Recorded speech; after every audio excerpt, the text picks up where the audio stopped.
wabarakatuh.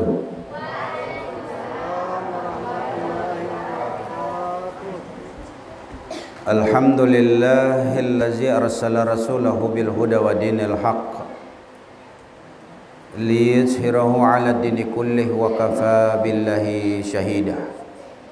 Asyhadu an la ilaha illallah wahdahu la syarika lah wa asyhadu anna Muhammadan abduhu wa rasuluhu la nabiyya ba'dah. Allahumma salli ala Muhammadin wa ala alihi wa sahbihi wa mawala amma ba'd. Qala Allah ta'ala fi kitabil karim, a'udzu billahi minasy syaithanir rajim. Ya ayyuhallazina amanu taqullaha haqqa tuqatih wa la tamutunna illa wa antum muslimun.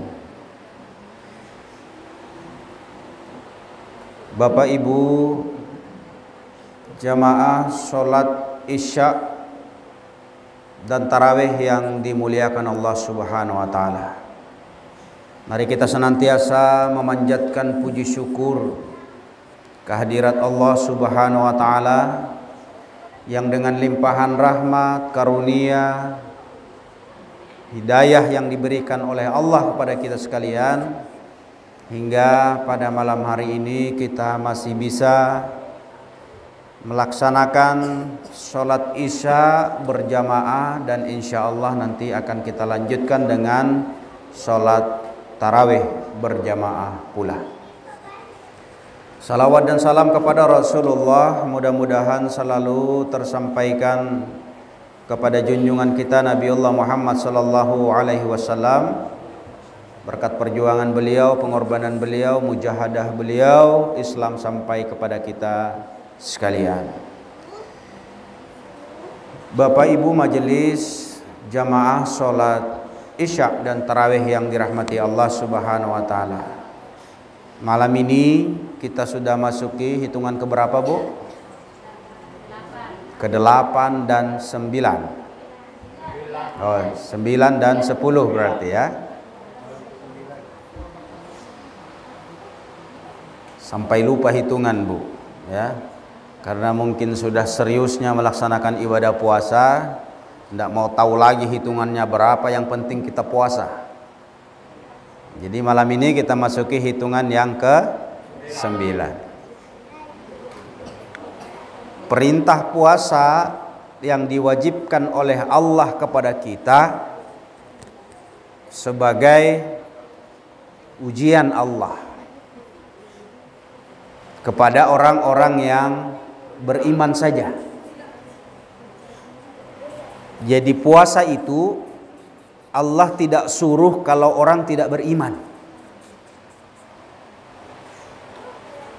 Tapi Allah yang seru, yang suruh, yang panggil, yang perintahkan hanya orang beriman saja.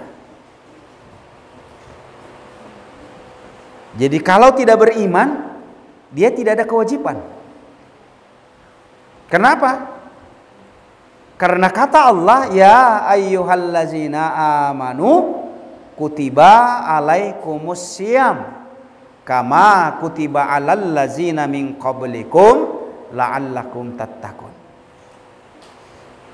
Kalau bahasa kita, hai orang-orang beriman, kata Allah, diwajibkan atasmu berpuasa sebagaimana orang-orang sebelum kamu, la'allakum tattaqun, agar kamu bertakwa. Jadi yang diseru dan dipanggil oleh Allah untuk berpuasa itu, ya ayyuhallazina amanu, hai orang-orang beriman. Jadi Allah tidak menyapa, manusia, tidak. Tapi yang diseru dan dipanggil itu khusus orang beriman saja. Nah makanya begitu orang merasa dirinya punya iman, yakin bahwa Allah itu Tuhannya, Rabbnya, yang memanggil dia, yang memerintahkan dia, maka otomatis dia akan terpanggil untuk mengerjakan yang namanya ibadah puasa. Nah, mudah-mudahan insya Allah orang-orang yang sudah melaksanakan qiyam di malam hari, kemudian saum di siang hari. Qiyam itu artinya kita melaksanakan sholat seperti ini. Nanti besok siangnya kita berpuasa. Kenapa mesti beriman Bapak Ibu? Padahal kan kalau orang tidak beriman, bisa saja dia puasa. Kenapa kok Allah panggil hanya orang beriman untuk berpuasa ini?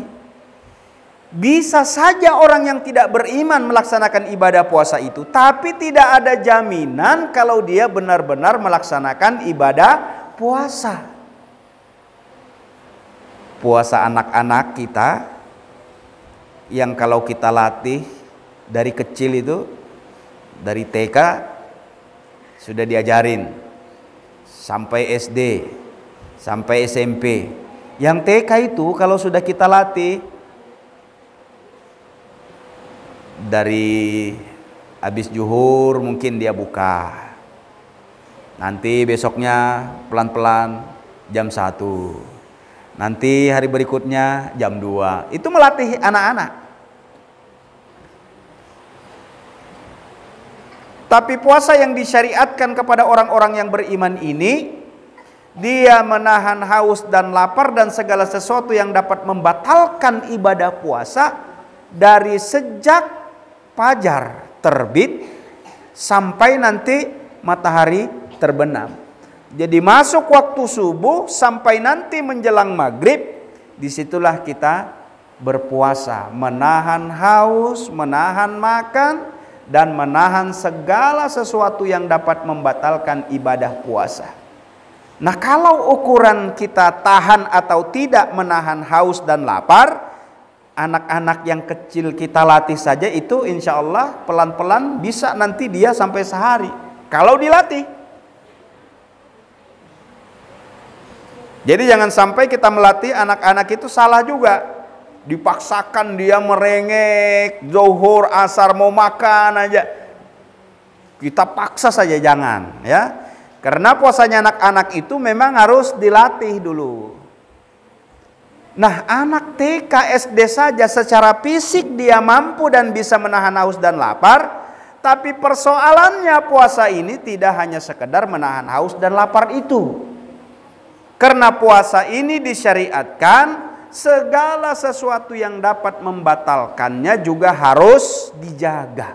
Nah, yang bisa dan mampu menjaga itu syaratnya harus beriman. Dia tak boleh bohong, tidak boleh dia menggunjing, menghina, membicarakan orang lain, mengambil yang bukan haknya. Itu yang harus dipuasakan juga. Istri kita halal, suami kita halal, tapi begitu melaksanakan ibadah puasa haram. Itu artinya apa? Hanya orang beriman saja yang mampu dan bisa untuk melakukan itu. Kalau tidak beriman maka akan sangat sulit. Maka persyaratannya oleh Allah harus orang beriman. Saya sering mencontohkan, begitu dikumandangkan azan zuhur, Allahu Akbar, Allahu Akbar, Allahu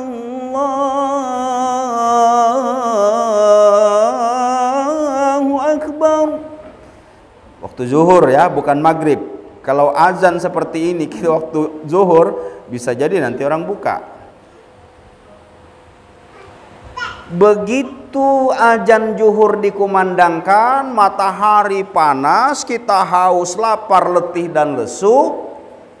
Begitu kita menuju masjid, membuka keran untuk berwudu, lalu yang kita lakukan setelah mencuci tangan berkumur-kumur. Begitu kita berkumur-kumur, masukkan air ke mulut, kumur-kumur kita telan sedikit airnya. Kan haus, panas. Mumpung wudu, kita kumur-kumur, nggak usah banyak, 1 tegukan aja. Begitu kumur-kumur, teguk. Begitu kumur-kumur kedua, teguk lagi sekali. Begitu yang ketiga, kumur-kumur, teguk lagi sekali. Berapa teguk, Bu? 3 teguk. Lumayan itu. Hilang itu rasa haus karena sudah minum air keran. Tapi Bapak Ibu, itu tidak akan kita lakukan. Walaupun di sebelah kiri kanan kita tidak tahu kalau kita akan meneguk, tidak tahu, tapi kita tidak lakukan. Karena apa? Ada iman. Kita percaya bahwa apapun yang kita lakukan, sembunyi atau terbuka, dilihat orang atau tidak dilihat orang, orang beriman itu yakin bahwa apa yang dia lakukan dilihat dan diawasi oleh Allah Subhanahu wa taala. Maka tidak akan dilakukan karena ada iman. Kalau seperti kita ajarin anak-anak yang belum paham tentang iman, maka boleh jadi begitu dia masuk kamar, kunci pintu kamar, ada sisa buka, ada sisa sahur. Apakah di botol aqua, apakah di gelas. Begitu lihat kiri kanan anak-anaknya, kiri kanan tidak ada yang dilihat orang, maka apa yang dilakukannya? Minum sepuas-puasnya. Minum dia sepuas-puasnya, sudah. Dia merasa, ibuku ndak tahu, bapakku ndak tahu, saudaraku ndak tahu. Minumlah dia. Itu puasanya anak-anak. Karena dia belum merasa kalau dia diawasi oleh Allah. Nah, beda dengan orang yang beriman. Dia yakin akan diawasi oleh Allah Subhanahu wa taala. Maka persyaratannya berpuasa itu harus beriman. Kira-kira puasa ini letih apa haus, Bu? Bapak-bapak puasa 8 hari ini lapar atau haus, Pak?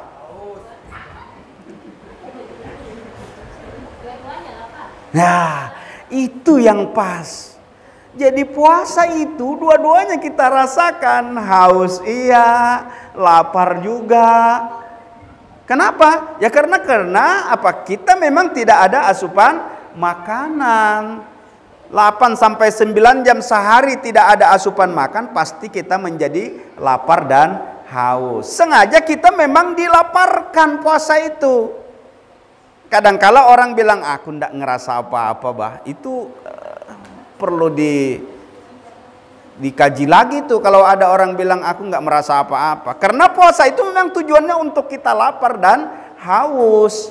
Diujilah oleh Allah Subhanahu wa taala supaya kita mampu dan bisa menahan haus dan lapar tadi. Tapi yang jauh lebih penting tidak hanya sebatas haus dan lapar, tapi segala sesuatu yang dapat membatalkannya pun juga harus kita jaga. Maka di dalam ibadah puasa itu ada rasa lapar, ada rasa haus, ada rasa letih, ada rasa loyo, itu pasti akan kita rasakan. Disitulah Allah akan menguji kita. Maka dalam ujian Allah terhadap perintah puasa ini, berkumpullah kebaikan di dalamnya. Ada apa saja di dalam pelaksanaan ibadah puasa? Kita dilatih sabar, kita dilatih jujur, kita dilatih ikhlas.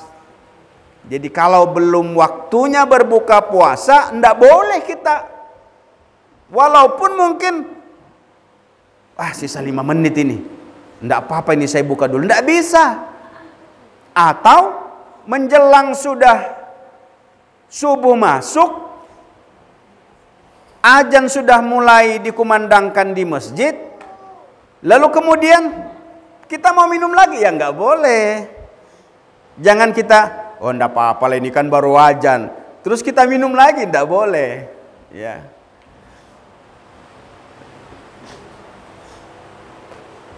Saya tadi malam biasanya makan obat, ya. Sudah dikeluarkan obat itu,